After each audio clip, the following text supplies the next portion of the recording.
Nous sommes réunis plusieurs fois depuis à peu près 15 jours pour les mettre à jour au vu de l'augmentation des cas et au changement des données de la littérature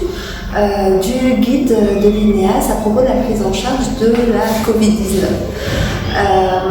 Les principaux changements qu'on a faits sont d'une part par rapport au traitement, bien sûr, puisque les différents essais cliniques n'ont pas montré l'intérêt des médicaments qui ont été proposés antérieurement, par exemple l'association hydroxychloroquine et azithromycine, donc on ne propose plus de façon systématique ces traitements, alors que maintenant qu'on sait que l'anticoagulation est quelque chose d'important, on la propose de façon préventive, systématique à tous les patients hospitalisés. Ce qui change aussi, c'est que, vu le nombre de patients, on a allégé la durée d'hospitalisation. Donc on ne prend en charge en hospitalier que les malades qui ont besoin d'être hospitalisés, soit parce qu'ils ont besoin d'oxygène, soit parce qu'ils ont des symptômes vraiment très gênants comme des vomissements incoercibles,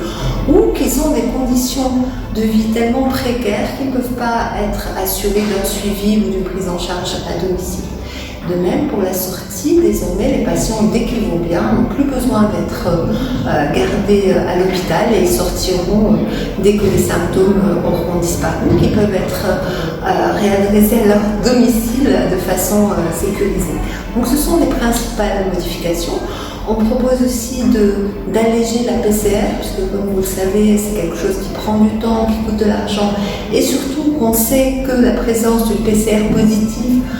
disons 8 à 10 jours après le début des symptômes, ne signifie absolument pas que le malade est contagieux, puisqu'on sait maintenant qu'au bout de